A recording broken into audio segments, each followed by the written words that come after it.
Weekly feed, Kyle Meredith. I'm sitting with the one and only Jack Johnson, who's back. I'd say finally. I guess it's only been 3 years. Yeah. It seemed longer for whatever Felt fast reason. for me. Yeah, does it? Yeah, I don't know. Yeah. From Here to Now to You, the new record, but it's got the great Jack Johnson sound on it. Thanks. Which is kind of an interesting thing, because here you are, album number 6, right? I think it's album number 6. People say that I counted as 7 because we did this soundtrack that I used like a whole batch of songs that almost felt like a record. Yeah. But no, 6 or 7. I mean, beautiful songs, great songs, fun songs. It gets to point to wonder, like, if people say, oh, it's the Jack Johnson sound. Like, it's a defined thing. You've, like, got a defined career. Does it ever get to a point where you're worried about that? It's like, oh, these are my songs. These are my sound. This is what I do. Yeah, no, I know what you mean. I don't tend to worry too much about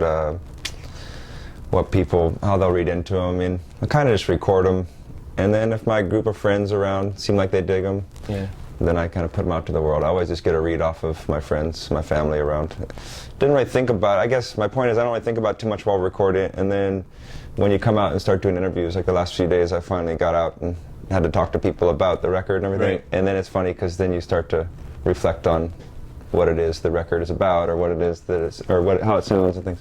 Because people have been saying it seems like a return, and I just hadn't really thought about it. It's gotta be a weird thing for an artist, though, to have to define a record once you've done it, because I think most artists do the exact same thing. You just kind of go in, and it's not like, unless you know that you want to make a concept record and you kind of build it towards that, most of the time it is just sitting around letting the songs come. Yeah. And then afterwards you've got to come up with this grand story of what this album is. Yeah, and I don't try to pretend to mostly. Like for me, I kind of just, I don't set a date that now I'm writing for this record, and I don't really write them as a group. It's really just whenever I have a bunch of songs around, I kind of go in and record again. Yeah. And then I try to put them in the best order that tells a story. Sometimes just a sonic story, just how they build and sit next to each other.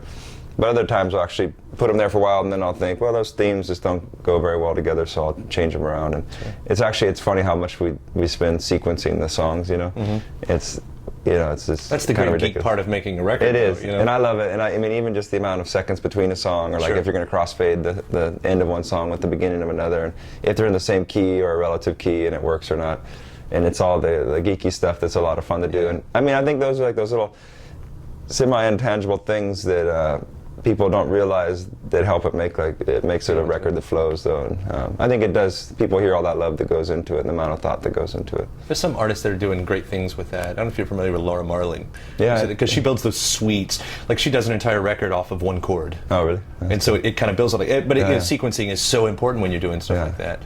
So when you're writing these songs, I guess it's more of a songwriting, style of question. But do you think of like the structure of the song, like, or is it really just kind of like? I'm not that fancy. Yeah, that's what I'm getting to. Are your songs, because on the surface, a Jack Johnson song can seem so simplistic, and then when you really start to pick it apart, I mean, the style of guitar parts that you're doing, where you're doing the changes and everything, and I think this is total inside baseball talk right here. All right, good. But is that something where you're sitting around going, no, with a piece of paper, no, I've got to change that, and this has got to be selected towards this, and not too much paper. I mean, well, sometimes. Once we're in the recording process, I'll start writing down things and which songs I want to redo a guitar part or things like that. But as far as the writing part, I've always felt like just good enough of a guitar player to write songs. And then sometimes I'll sit around and I'll actually start to kind of do scales, and I'll start practicing things for a week or two.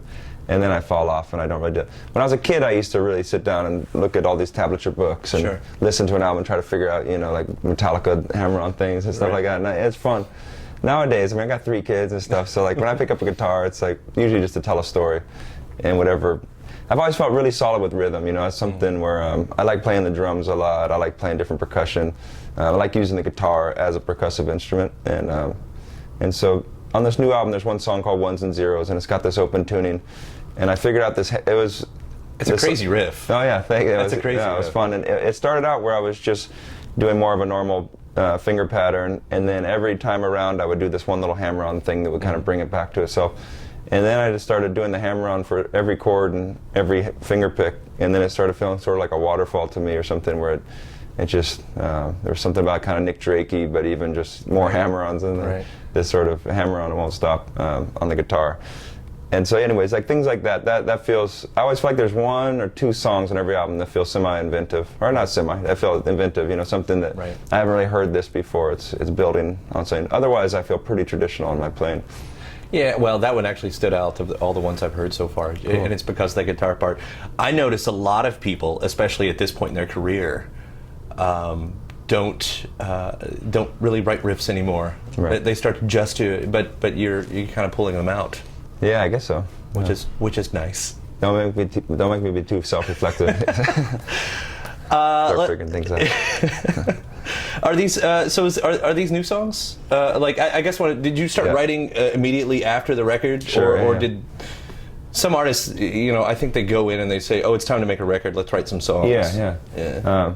Well, I had this thought one day that this thing that I was reading from Joseph Campbell, that he talked about how a myth is sort of a dream for a whole culture, and a dream is like an individual myth for one person.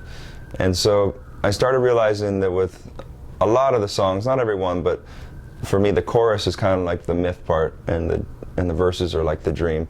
Just meaning that the verses I can kind of dig into personal stuff that might not make a whole lot of sense to the people, but it's interesting, it's a little intriguing. Mm-hmm. But then the chorus is that part that everybody can hang on to. It's something that everybody identifies with, and it's kind of like a myth. It's sort of like a dream for a whole culture. And I guess the ones that are the ones that end up being the ones people hold on to seem like those are those ones to me. Yeah. And so a lot of times the myth part, or the part that I feel like is a good solid line that makes the song, those I'll have for a while. And then the verses sometimes take a little more work, because it has to come from personal experience. Sure. And so if I don't give myself time to have those experiences, I never have songs. So if I was just always touring, always writing, it's just too much exhaling, and I need those times to inhale again and just be home. And so, yeah, the writing process usually happens over a couple of years, and when I'm not too busy doing things in front of cameras, or things where I'm aware of this whole part of it, you know. How do you, the personal experiences, how do you do that? Because it seems to me like you've got your private life, mm-hmm. and then you've got these songs that contain your private life. Sure. But you've got to try to find a way to mask that, so it doesn't become, because I would guess that you don't want to let too much in. No, exactly. I mean, it's, sometimes I feel like I've gone too far, but usually I feel pretty good about it. I always kind of just try to think to myself, am I sharing anything in this song I wouldn't want people to know? Yeah. And I just feel like most of them are, I got like this new song called, I was calling it Your Mama, but it's called You Remind Me of You on the record. That's another funny thing, you have to give the songs names, eventually. And sometimes I think of them as a different thing than what I end up putting on the record, because it just sounds clever that one day, and I'll put it on there. But this one, it's very personal. It's a song to my daughter, and it's, part of me thinks, like, why would I share that with the world? But the other part thinks, when I listen to it, and that's what I do before I put it out, I just kind of do a little editing process where I think, am I really sharing anything here? And all it does is, it's a song from a father to a daughter that anybody could sing. Completely relatable. Yeah, and it doesn't give anything that I would feel, there's nothing somebody could ask me, like, so your daughter has this particular from all other baby girls, or it's just, it's sort of just, it's very broad at the same time, and those are the ones I share, the ones that feel broad enough that I don't feel like I'm giving out any kind of personal information, really. Have you had to do some heavy editing on other songs? Yeah, I mean, just in the sense of, if it's a love song, sometimes I put my wife's name in it and things like that. Because the original one was just me joking around with her, and so I'll pull out little things like that. Or just like, I had this song called Do You Remember, that was a few albums ago. And there's like, it's very personal that the way I met her was I locked my bike to her bike before she ever knew who I was. And I walked out of class and I watched her from across the bike parking area to see how she'd respond.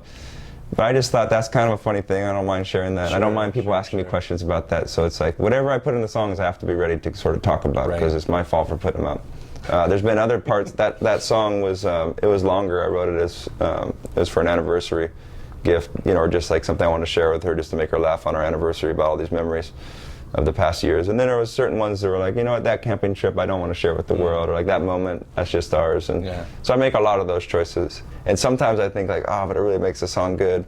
But, it's more important to keep that personal. So it's always a balance for me.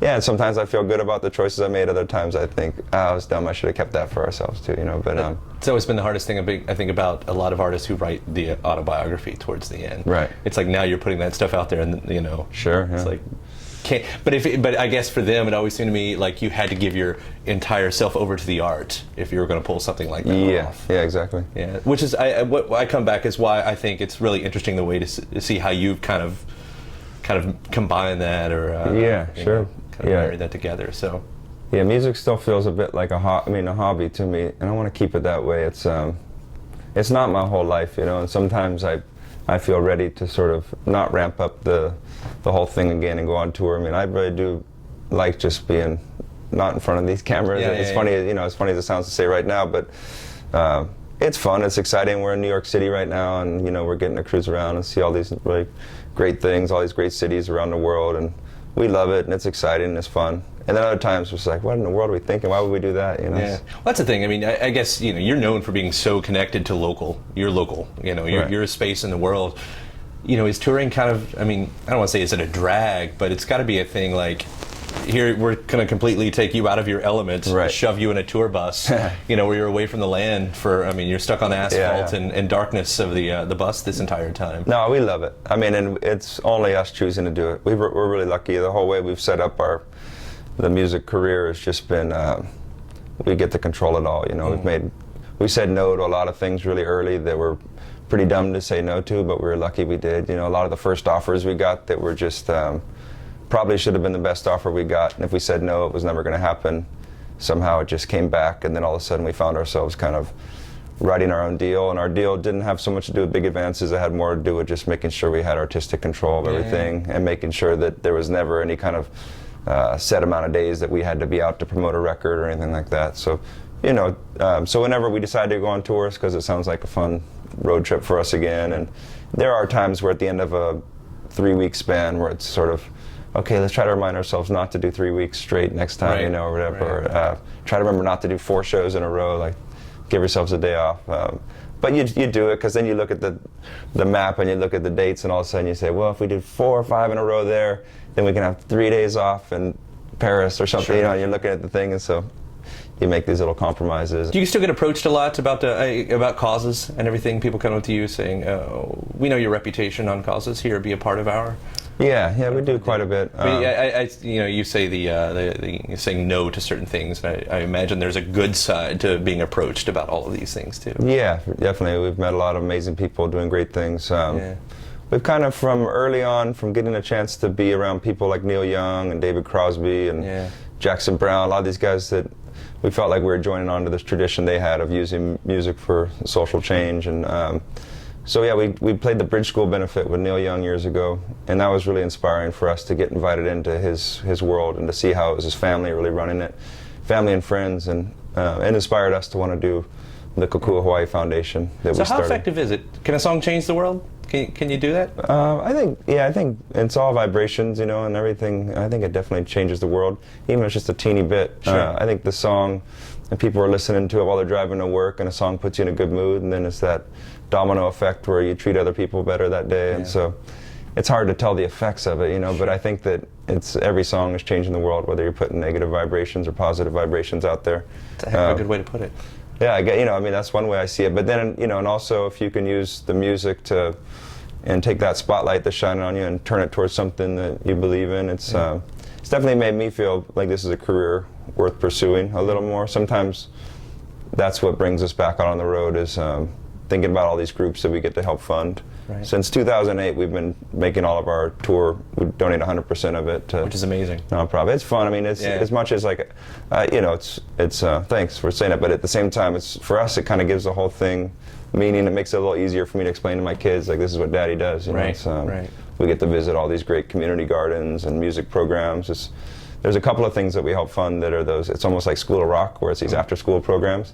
And I've taken my kids around, and it's so fun to go in there and just jam out with all these kids after school. And a lot of times I'll learn one of my songs, and we'll go in there and play music with these guys. So it's really rewarding for me. I get so much out of it, and it's sort of, sometimes when I go and do something like that, it reminds me of why I play music. For me, like, when I first learned how to play a chord or two, it was so we could play Beatles and Bob Marley and sit around with a group of friends and sing songs together. And so when you get in this situation where all of a sudden you have these high school age kids that can really play instruments, and you can tell that they get that, you see that spark that I used to have when the first time me and a couple of friends would lock into a groove.